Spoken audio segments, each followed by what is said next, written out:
maaliyadda Jamhuuriyadda Federaalka Soomaaliya Bayle ayaa sheegay inuusan is-hortaag ku samaynin liiska madow ee argagixisada laga saaro alif laakiinse uu soo jeediyey in loo daayo xukuumadda soo socota. alif waxaa lagu daray liiska madow ee argagixisada xilliga xukuumadda Xasan Cali Khayre ayadoona la dhiibay hogaamiyihii alif ee qalbi dhagax. si kastaba ha noqotee dowladda federaalka Soomaaliya waxa la wada ogsoon yahay inay si siyaasadeed qalbi dhagax ku dhiibtay kuna soo celisay ka bacdigeed aysan qalbi dhagax ku dhiibin gacan markaas in la dilo ama cadowgiisa ay ku dhigtay gacan siyaasadeed ka bacdina ay ku soo celisay dadka Soomaaliyeedna dhamaantood ay isku raacsanaayeen in qalab lagu dhiibay liiskana loogu daray kooxda alif.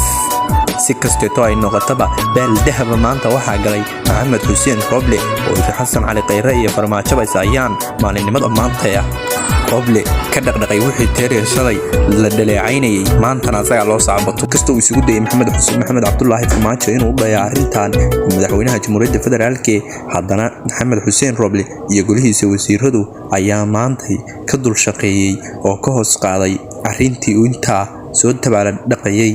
saddex arrimood ayay kala hayeen in laga saaro liiska alifeen Maxamed Xuseen Roble iyo golihiisa wasiiradu. horta marka koowaad waxay ku soo aadiyeen xilli doorashooyin dalka ka socdaan iyo sidoo kale khilaafaadyo waaweyn oo u dhaxeeyay ra'iisul wasaaraha iyo ra'iisul wasaaraha asaga ka horreeyay iyo sidoo kale madaxweynaha Jamhuuriyadda Federaalka Soomaaliya. waxaa lagu durayay madaxweynaha Jamhuuriyadda Federaalka Soomaaliya oo hadda musharax xilka madaxweynenimada u taagan. waxaa lagu durayay ra'iisul wasaaraha hore Xasan Cali Khayre oo asna xubinta labaad ee u taagan madaxweynaha dowladda federaalka Soomaaliya ee xilka ugu sareeya dowladda Soomaaliya. waxaa laga watay in sharaftooda lagu dilo maadaama ay yihiin labada nin ee ugu tugtugroon doorashooyinka dalka ee haatan loo madlan yahay. ra'iisul wasaaruhu sidoo kale wuxuu watay asaga u qaasa oo la rabo madaxweynaha dalka inuu ka dhigo markaana uu prime minister dambe ka helo. arrinta saddexaad ra'iisul wasaaruhu wuxuu ku soo ceshanayay sharaftiisii maadaama lagu eedeeyay boob dawladeed iyo sidoo kale hanti qaran.